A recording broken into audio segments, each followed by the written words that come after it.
mercredi 12 juillet 2023. Mesdames et messieurs, bonsoir et bienvenue dans ce journal. Voici pour vous le sommaire. L'homme d'affaires et industriel nigérian Aliko Dangote a foulé ce mercredi 12 juillet 2023 le sol béninois et a été reçu en audience aux environs de 16 h au palais de la Marina par le président de la République, Patrice Talon. Une rencontre qui intervient après plusieurs mois de relations bilatérales, pas des meilleures entre le Bénin et le Nigeria. Conditions d'obtention d'un agrément pour réexploitation des jeux de hasard, d'argent et de paris en République du Bénin. Voici une des décisions prises en Conseil des ministres ce mercredi 12 juillet 2023. D'autres décisions de grande importance ont été prises également en session hebdomadaire du Conseil des ministres. À suivre dans cette édition, le point de la séance. Le tribunal de première instance de Cotonou a condamné ce mardi un homme et ses deux femmes pour diverses infractions. Les mis en cause sont poursuivis pour abus de confiance et recel d'argent volé. Plus de détails dans un instant.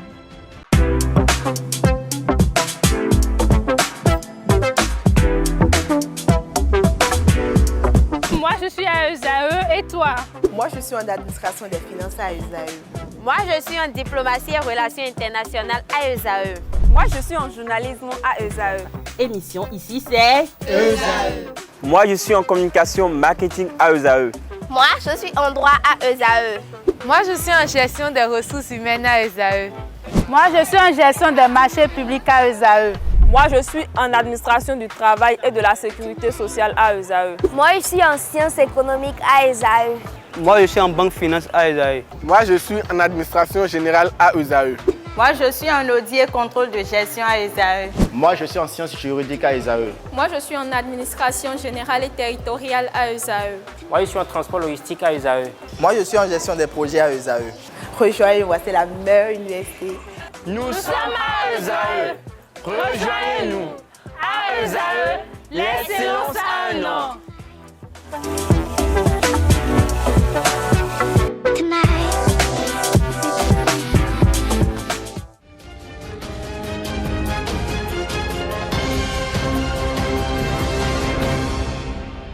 À nouveau, bonsoir et bienvenue si vous nous rejoignez. L'homme d'affaires et industriel nigérian Aliko Dangote a foulé ce mercredi 12 juillet 2023 le sol béninois. Le président directeur général du groupe Dangote a été reçu en audience à 16h30 ce mercredi au palais de la Marina par le président de la République, Patrice Talon. L'objet de cette rencontre entre les deux hommes reste pour le moment inconnu. Rappelons que cette rencontre intervient après plusieurs mois de relations bilatérales, pas des meilleures entre le Bénin et le Nigeria. Les relations entre les deux pays ont connu un moment de froid, avec notamment la fermeture par le Nigeria de ses frontières avec ses voisins, dont le Bénin. Cette fermeture des frontières a duré plus d'une année, avec des impacts de part et d'autre des frontières. À la réouverture des frontières intervenue en décembre 2021. En revanche, les relations entre Abuja et Cotonou semblent connaître de nouveaux jours depuis l'avènement de Bola Tinubu à la tête de la République fédérale du Nigeria. Le nouveau président nigérian et son homologue parlent visiblement le même langage et affichent une volonté commune, celle de renforcer les relations entre les deux pays. Les membres du gouvernement ont tenu ce mercredi 12 juillet 2023 la session hebdomadaire du Conseil des ministres.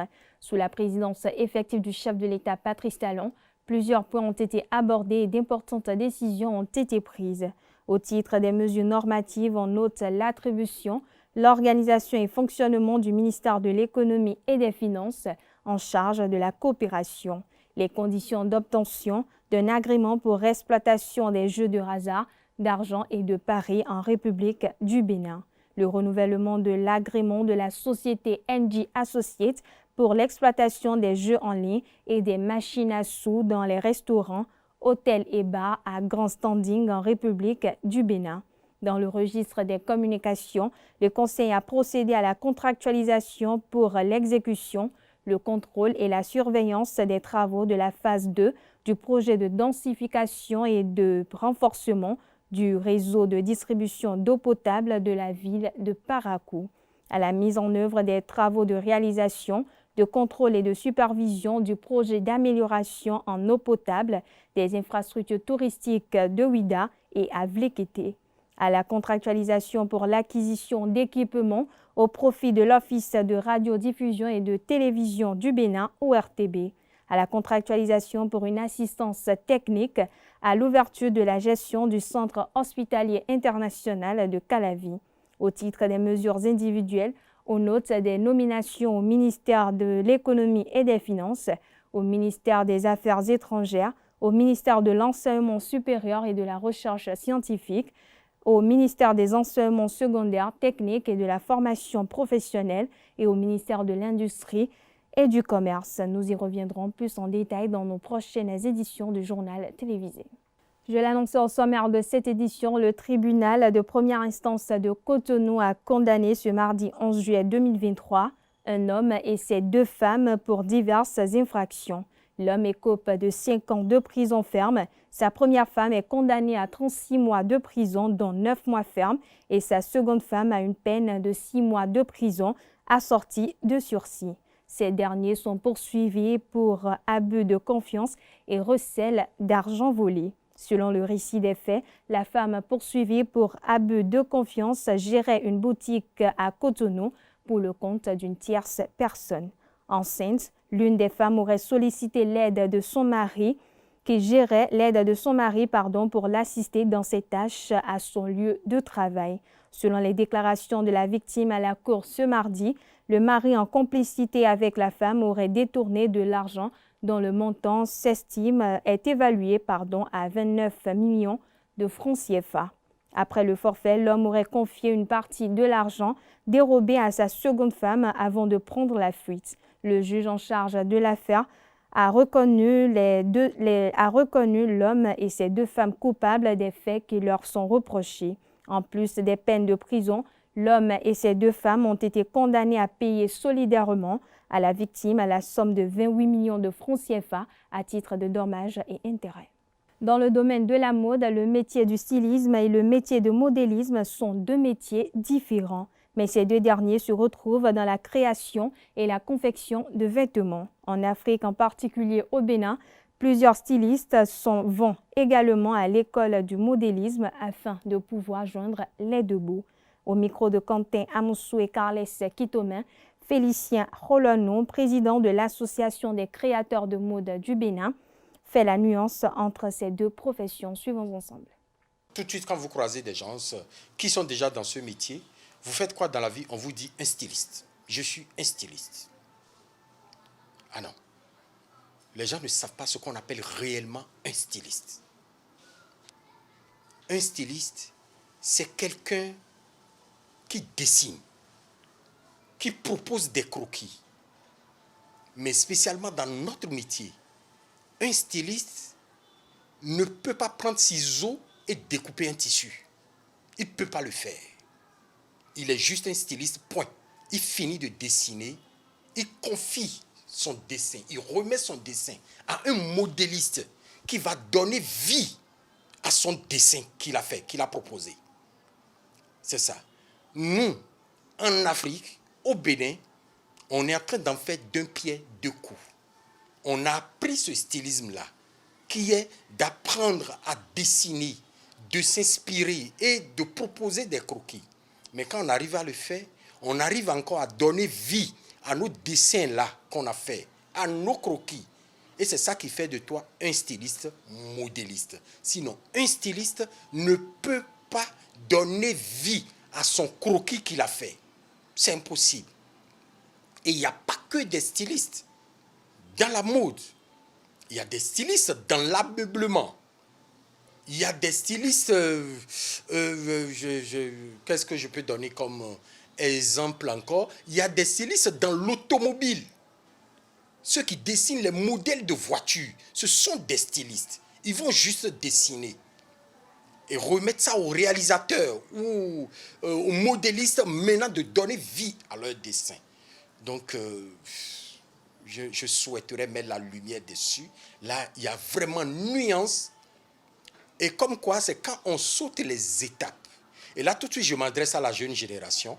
C'est quand on saute les étapes et on se dit, je suis autodidacte, je dessine bien, je ne l'ai pas appris quelque part, je vous conseillerais de donner vie à ça, de l'apprendre. Vous sautez les étapes d'une manière ou d'une autre, ça va vous rattraper tôt ou tard. Ce métier, c'est d'être patient et de ne pas louper les étapes. Société pour finir cette édition, un excitant sexuel à effet rapide ou aphrodisiaque est un produit conçu pour améliorer les performances sexuelles chez les hommes. Ceci dans le but d'augmenter la libido, l'endurance, la force de l'érection ou même encore la sensation de plaisir. Ces excitants peuvent se présenter sous différentes formes, notamment des pilules, des gels et des crèmes. Interrogés sur le sujet, quelques citoyens rencontrés dans la ville de Cotonou se prononcent sur leurs utilisations devenues récurrentes de nos jours dans nos sociétés. Suivons-les au micro de Francis Farami et Nansérine Fatoumbi. De nos jours, les filles se moquent des garçons qui n'ont pas la force sexuellement ou bien qui fait ça après le rapport, qui fait suite dans le rapport. Donc c'est pour ça qu'il y a beaucoup de garçons et quand ils prennent les excitances sexuelles, il y a d'autres qui prennent ça pour faire du mal. Aux filles, il y a d'autres qui font ça pour satisfaire. Et il y a d'autres filles aussi qui aiment ça. Ce n'est pas raisonnable de prendre ces genres de produits pour un jeune parce qu'on n'a pas à cet âge-là des problèmes sexuels, pas de problèmes en tant que tel.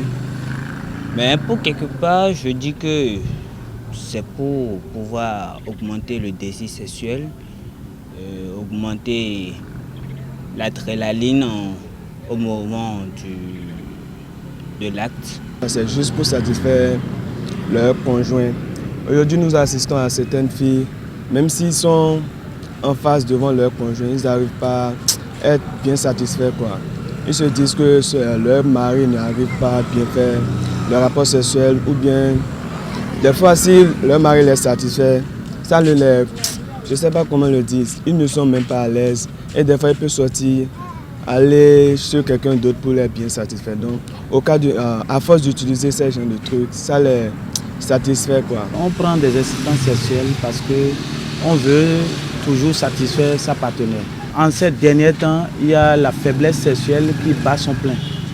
Et c'est la raison qui pousse les jeunes à aller se procurer de ces excitants sexuels pour satisfaire. Le sujet sexuel, avec les réseaux sociaux, c'est un sujet qui a pris de l'ampleur et qui fait que les jeunes croient qu'ils peuvent être au-dessus de leur performance naturelle, parce que tout ce qui se dit sur les réseaux sociaux et tout ce que nous voyons, et les jeunes croient que c'est des choses qui existent réellement et veulent aussi tenter le coup, veulent faire des heures dans un rapport sexuel.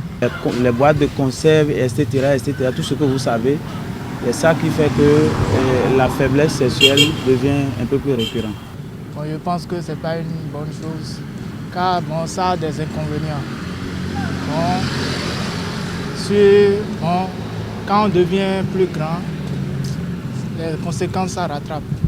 Ouais, ça aura des conséquences par rapport aux filles, parce qu'ils auront aussi du mal à faire des enfants et ils n'auront pas, ils seront honteux quand les garçons vont prendre ça pour faire une publicité ou pour les faire des jeux sur Internet.